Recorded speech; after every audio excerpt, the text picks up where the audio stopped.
घोटाले में 40 आरोपियों के विरुद्ध आरोप तय किया गया, जिसमें बाणसागर के तत्कालीन सीई समेत कई अधीक्षण यंत्री व कार्यपालन यंत्री के अलावा सामग्री सप्लाई करने वाले फार्म संचालक भी सम्मिलित हैं। घोटाले की शिकायत के बाद प्रारंभिक जांच में 214 करोड़ रुपए की स्टेशनरी सामग्री खरीदी का फर्जीवाड़ा सामने आया था। जब वर्ष 2008 में प्रकरण पंजीबद्ध कर COW जबलपुर के द्वारा जांच शुरू की गई, बाणसागर जल संसाधन विभाग का घोटाला शायद मध्य प्रदेश में अब तक का सबसे बड़ा घोटाला साबित होगा। मध्य प्रदेश के सबसे बड़े घोटाले में से एक जल संसाधन विभाग का भी घोटाला है, जिसमें अफसरों ने 1250 करोड़ का घोटाला किया है। बाणसागर के इस घोटाले में 40 आरोपियों के खिलाफ आरोप तय किया गया है। मामले में 5 फरवरी को कोर्ट में ट्रायल भी शुरू हो गया है। साथ ही गवाही के लिए 9 मार्च की तारीख तय की गई है। वर्ष 2008 में दर्ज हुई थी FIR। देश के 3 राज्य मध्य प्रदेश, उत्तर प्रदेश और बिहार के साझे की बाणसागर की परियोजना में तत्कालीन 3 मुख्य अभियंताओं ने खरीद व सामग्री सप्लाई के नाम पर जमकर भ्रष्टाचार किया। राज्य आर्थिक अपराध अन्वेषण ब्यूरो EOW ने 12 साल पहले FIR दर्ज की थी।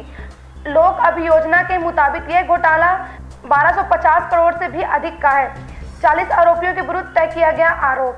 विशेष लोक अभियोजना EOW सहायक जिला अभियोजना अधिकारी अंजू पांडे ने बताया कि वर्ष 2012 में जिला न्यायालय रीवा के विशेष न्यायालय में पेश किए गए चालान पर सुनवाई करते हुए विशेष न्यायाधीश गिरीश दीक्षित की कोर्ट ने 12 लोक सेवा व 28 सप्लायरों पर फार्म के संचालकों पर शुक्रवार को आरोप तय किया गया। इन सभी के खिलाफ ट्रायल भी शुरू कर दिया गया है।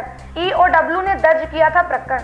बाणसागर परियोजना में वर्ष 2004 से 2008 के बीच बड़े पैमाने पर घोटाला की पुष्टि होने पर EOW ने 2008 में पहली FIR भ्रष्टाचार, जालसाजी, अमानता, अपराधी षड्यंत्र की धाराओं के तहत केस दर्ज की थी। जांच उपरांत 2012 में चालान पेश किया गया, जिसके बाद पूरा चालान भी कोर्ट में लाया गया।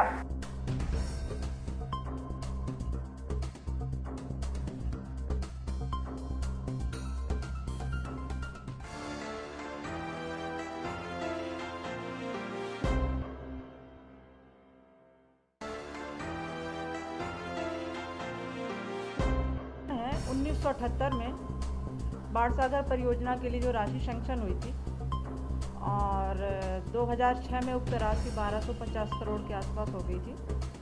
तो जो उसके अनुसरण में बाणसागर में निर्माण कार्य किए जाने थे, उसी के संबंध में ये घोटाला हुआ है। उसी घोटाले के लिए जो FIR दर्ज की गई है, तो 2008 में दर्ज की गई है और 2008 में FIR दर्ज करने के बाद जो है तो 2012 में माननीय न्यायालय के समक्ष आरोप पत्र प्रस्तुत किया गया और उसके पश्चात भी विवेचना जारी रही और 7 पूरक चालान प्रस्तुत किए गए।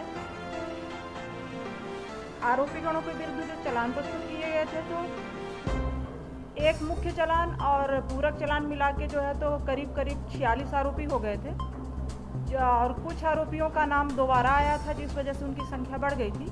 और जब माननीय न्यायालय द्वारा आरोप लगाया गया तो 40 आरोपी थे। तो आरोपी गणों के विरुद्ध जो है तो IPC की धारा 420, 467, 68, 471 और PC एक्ट की धारा 12, 13(1), 13(2) के साथ आरोप विरचित हुआ है।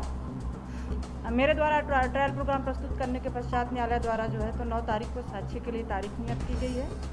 आरोपी इसमें 12 लोक सेवक हैं जिनके विरुद्ध चार्ज न्यायालय ने फ्रेम किए हैं और उसके बाद जो आरोपी बचते हैं तो वो प्राइवेट हैं, लोक सेवक नहीं हैं।